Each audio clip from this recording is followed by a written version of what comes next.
Hey everyone, so I got my my file back and uh, I'm just gonna do a really quick uh, just texturing on Substance. It'll be really basic, so not really gonna be showing anything in terms of texturing. So I'm just gonna go out to take out the UV editor. I don't need it anymore. So now that I have this, uh, I will delete history and freeze transformations, and I'm going to snap my pivot to the center of this pan. Go. Just gonna do those again. Export selection, and then from here, desktop. I have the pan. Just had it ready so that I could do this video. I have that. Export selection. Yes, I want to replace it. There you go. So uh, I'm gonna bring over Substance Painter, and then I'm gonna start a new project. This is up to like 10 2ND48, not 1024. So desktop, and that's fine. We don't need to do anything. And there we go. So I have our pan here. Looks pretty nice, not too bad. And we'll start with baking the mesh maps. The layout, I don't know if it's going to be the same for you, but I did change it to what I am used to. So if there's anything different, um, it'll just be at a different spot. Don't worry, should be fine. You should have access to every single thing that I have access to. So I'm just gonna bake mesh maps. Um, put this to 2048 dilation. Later, when you start baking from high to low, you need to take consideration with this dilation. With basically what this will do is if you bake any normal maps, it's basically like saying you're giving a set amount of space for the normal maps to bleed out from the UV shell. We can talk about this in greater length later if you're curious. But for now, I'm just going to set it to like, I think 3 or 4. That's fine. So clearly, we don't have a high poly. We just have this mesh.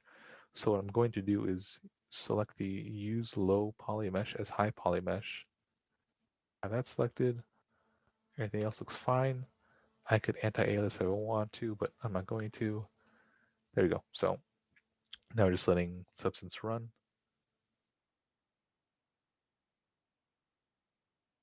And there you go. So now we have a quote unquote baked mesh. You can see there's a bit of anti-aliasing right there. Then anti-aliasing ambient occlusion. Sorry, it's kind of late. And then a bit over here too. So, if I were to just drag and drop, uh, let's say this one. Yeah, there you go. Nice. Looking kind of nice. Um, you don't have to make a smart material. Literally, you can just drag and drop. That lets me know that you made your UVs work. If you want to take it a bit further, you can just have um, the separate materials for the pieces that you need to, or that would you would have like in the reference. So just add a black mask over here. Up here in the corner, you can choose a polygon fill. And you can choose between triangles, polygons, or the mesh itself. So if you have separate meshes, you can just click on one of them and see what's like. It's not watertight, nothing's connected. You can just select it, and it'll make a selection for you.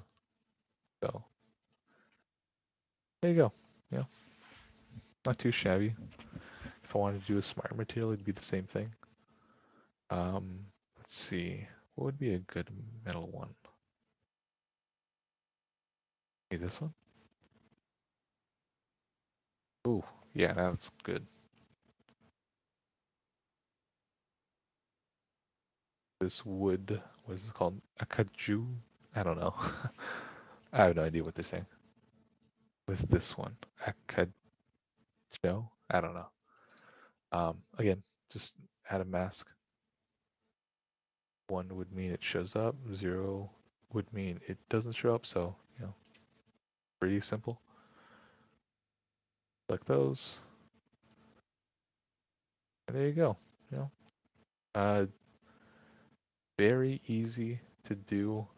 It's not like a, I want to say like a video game asset where you have a lot of pieces, maybe sometimes moving pieces, or you need to have a unique unwrap or unique way of texturing it. Hopefully you guys enjoyed doing this project. I had fun showing you guys what you can do with it. Let me know what you think, and what you would like to, I guess, kind of see for the next assignment. I already have some stuff planned for you guys, but if there's a couple things you want to know, I can try to add that into it. So, well, without further ado, it was nice doing this part of the video that I could have my file saved, and we'll see you guys in the next one.